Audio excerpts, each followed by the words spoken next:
Right, there we go then, that looks fantastic. So there is our three main pieces of wood. Boom, boom. We don't need the sound effects, MD. And we don't need to refer to ourselves in the third person either.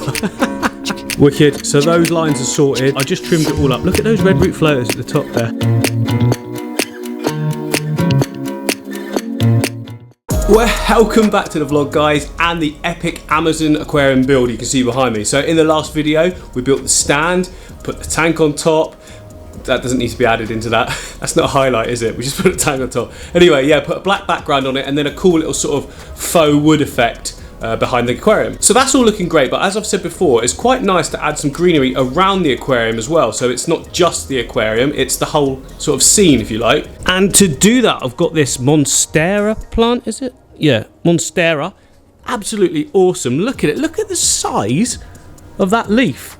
I can see why it's called a Monstera or Monstera. Am I saying that right? I don't even know. Anyway, so I want it to come in this area here, but I don't want to like have some big ugly thing just taking up loads of space in that area. So what I'm going to do is build a little sort of bracket out the same materials as this that comes out and up at a right angle for it to sit on, and then we can have it nice and high and it'll just look really good from this angle. Let me show you what I mean. I've done it on another tank. Yeah, so this is Timmy the Turtle's tank. Timmy, you there? Your food's here. You haven't eaten it. Eat your food. Where is he?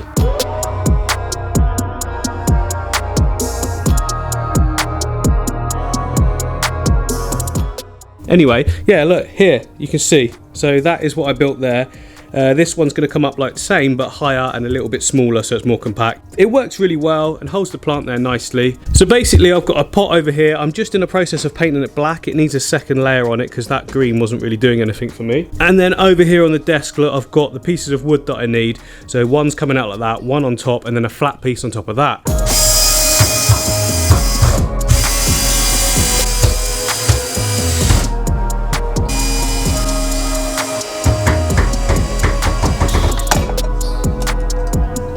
Right, I think I've got just a sliver of the stain left to go on that little bit of wood, so absolutely perfect, one tin.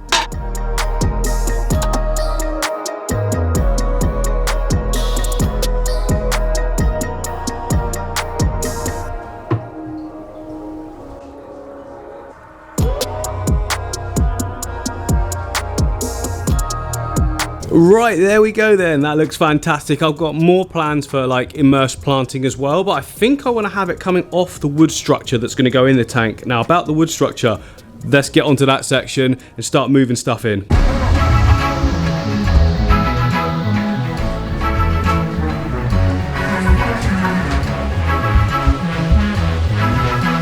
So there is our three main pieces of wood. I've got some smaller stuff as well, but that's the, you know, the bulky bits. Obviously I don't want to put them in like that. Now these pieces of wood are from Aquarium Gardens. Awesome pieces. They're bogwood essentially. That's all they are, but big pieces of bogwood. And they're dense as well. I don't think there's any danger of these floating, so we don't have to worry about that either. They're just going to be absolutely, well, I hope so. That's going to be awful, isn't it, if I put them in there? Let's not even talk about it, not even think about it. I'm just going to start putting them in and getting some shapes going and some angles. I don't even know yet. Click subscribe.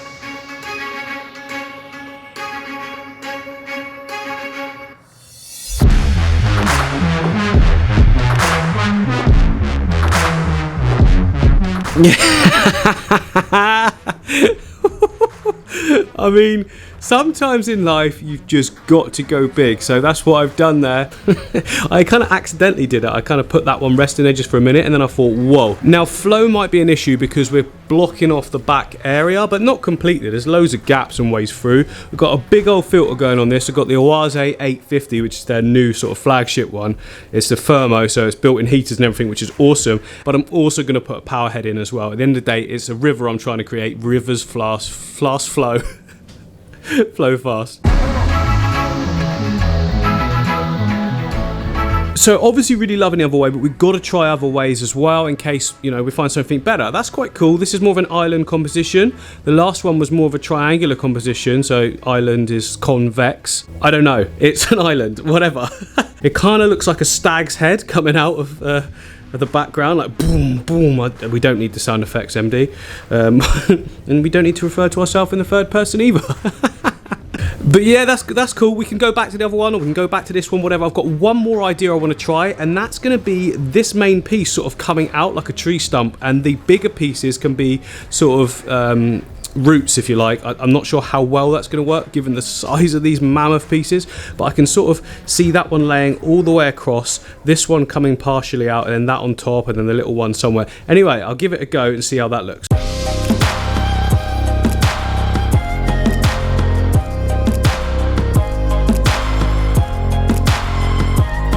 Okay guys, I think we've got a problem. I really like this. Okay, what I need to decide is, do I want an aquascape with traditional lines and that sort of thing, you know, composition, or do I want a fish tank? Now, I think I want a fish tank. I want to make an Amazon style fish tank that's, you know, similar to their natural environment. And not completely, obviously, because like I always say, it's a glass box in the studio at the end of the day. But I love the way that the wood's fallen in like it would look in the Amazon. And that's cool because it means that we've got so much more space for swimming, flow, and planting. So you got to think long term. I really like that. Look, let me come around this way, and you can see that it's all sort of 3D, and there's tons of swimming space as well around it. The flow's going to be great. Obviously it won't be flat, I'll be banking it up, there'll be stones placed here, there and everywhere, and then a just absolute ton of plants as well. I want to plant a tank at the end of the day, and if I have a load of this stuff inside, oh yeah, I left that other big piece out because it would have just destroyed that simplicity, or simple, I can't talk, simple look that I'm going to go for. I think I'm going to go with that. Why not? Maybe I'm going to bring this one across a little bit more though, just to come there. That's where it actually was. I just raised it up onto that rock for some weird reason. You got to try things. Anyway, yeah, put that one back down. Maybe I'll go out and buy something just to come in that section if I pull that back. Scratch that off camera. I thought, you know what, I'm going to try one more thing. I flipped that around. Yes, look at the lines. But it suits everything we want. It's coming into the aquarium.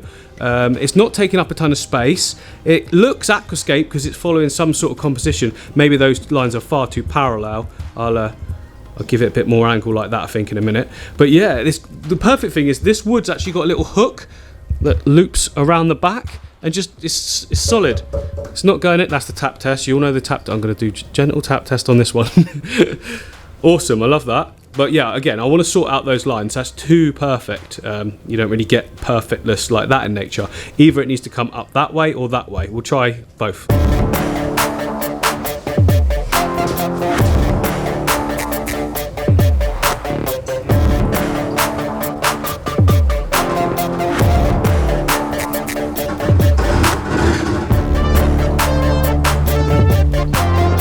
Wicked. So those lines are sorted. There's sort of like a weirdness to them now. We want weirdness. If it looks regular, it's incorrect. We don't want that. Nature's not regular unless it's very rare, and then it sort of stands out like a sore thumb. But the problem now is this line's dropped. That doesn't look good to me. So I think that needs to do that. So we can just rearrange it to do it. And the line should not in perfect harmony, but like slight angle. Do that and it should be perfect. Well, not perfect, but perfect for me.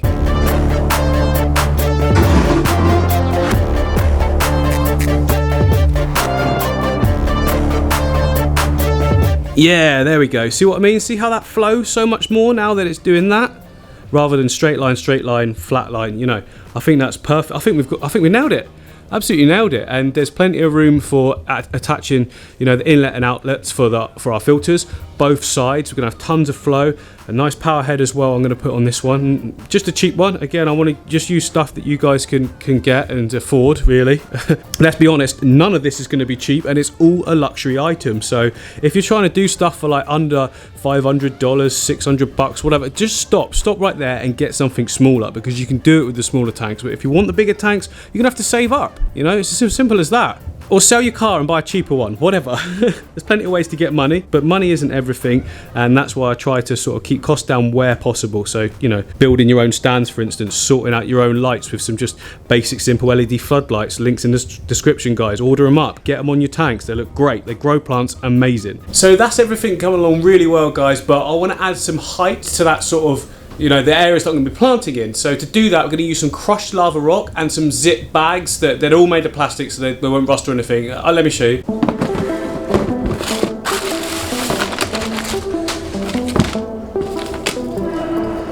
Yeah, so here they are. They're just like, oh, focus, there we go. There you go, you see there's a zip on them, it's all made of plastic, so nothing rusts. I can fill those up with crushed lava rock, and then I can actually put it in the background areas that I actually want to build height in. Actually, stop saying actually.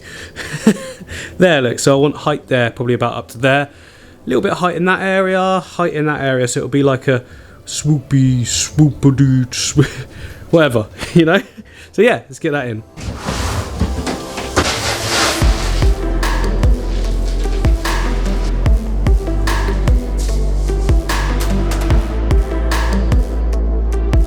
Right, there we go, we got 7 bags prepped there. Now the reason that I'm doing that as well as to create height is because there's a huge area in there that we can have beneficial bacteria colonising. So beneficial bacteria will colonise on any surface.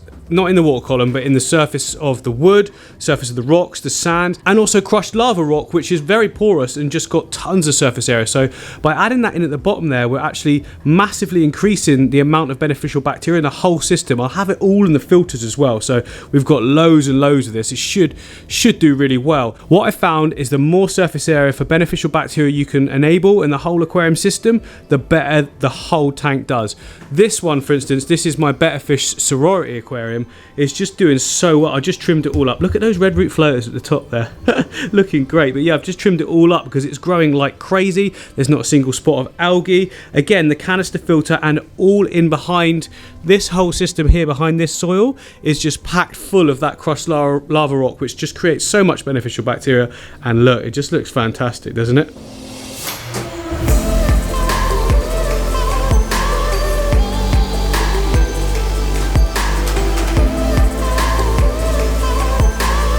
So that is those back areas built up. But on top of those, I just want to pour a sort of a gravel, but a fine gravel. So this is what I would call a more sort of coarse sand, and I want a coarser sand, fine gravel if you like, over the top of that. All of that there, and then we can put this sand on top of that, because I've got a feeling if I go to this sand straight away, it might cause some issues down the line with the thickness of it, causing some cyanobacteria and all that sort of stuff, and just nasties. We don't want that. So I like to go from really coarse in the crushed lava rock to fine sand, fine gravel, coarse sand, and then to the fine sand. Now to do that, I'm going to use these 2 gravels I've got here. So I've got 2 bags. That's too dark, that's too light. I'm going to mix the 2 together and then we just chuck it on top.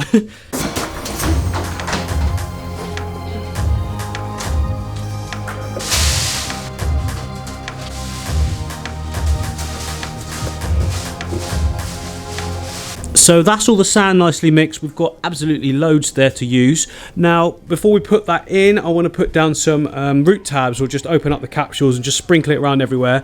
You might be thinking, why don't you just put in Aquasoil MD? Well, the reason I'm not doing that is because this is not an aquascape, it's a fish tank. It's got fast flowing water, and if I put Aquasoil in and then sand over the top, or near, or separated, it's just going to get pulled into it. It's going to be forever finding bits of Aquasoil everywhere. I can't be doing with that. Nobody can be doing with that. Plus, I'm going to have loads of cories and they're going to move it all, blah, blah, blah. We don't want it. We don't want it. Let's just take that out of the equation from the start. We'll go with just sands and then put root tabs into the sand.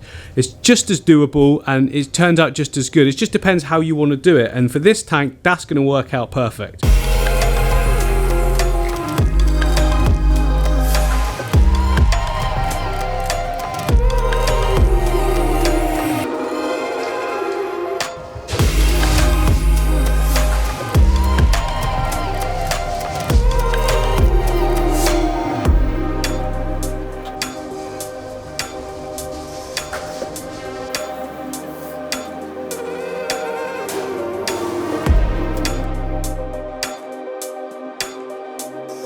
Okay, so there's very 2 distinctive sort of hills.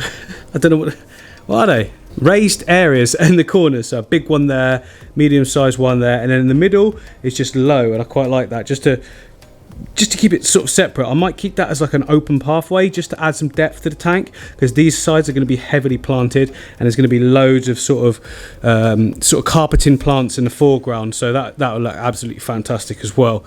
When I say carpeting, I don't mean like little tufts of hair grass and, you know, Monte Carlo. I don't mean like that. I mean like proper sage, you know, dwarf sage that just sort of goes everywhere and looks great. So that's the sort of look I'm going for, a proper wild jungle look. So that's the sort of rough sand down, the coarse sand. Now on top of that, we can put the fine sand that got the pool filter sand, which is the same as this that we've got in the foreground. That can go on top, and then we can just make it look a little bit less uniform by putting in a bit more and scruffing it all up and that, and get it looking authentic.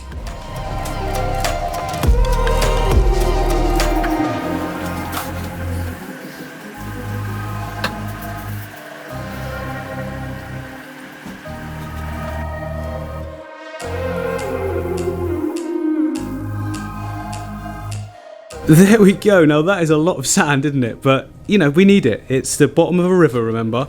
But we need some more detail because it looks way too clean for my liking. There's no way it's going to stay like that anyway. All of the stuff underneath will eventually get turned up and brought out. So we might as well do that from the start, and it can just maintain that awesome look all the time.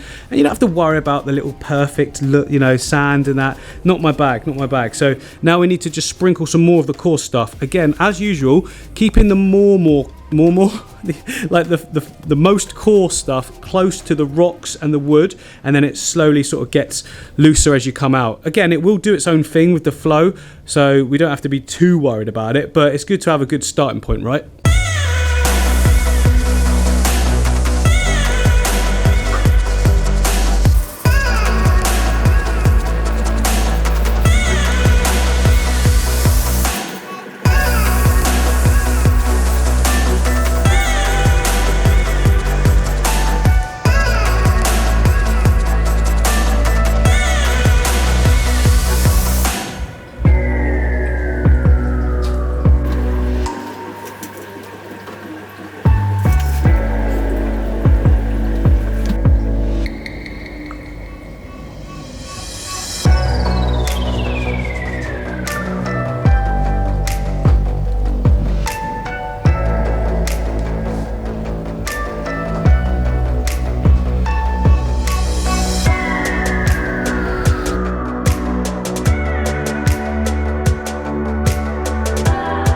So I am super pumped with how this one's turned out, guys. Make sure you tune into the next video where we'll be actually planting the aquarium. And if you haven't already, click the like, click the subscribe button. I will see you on the next one.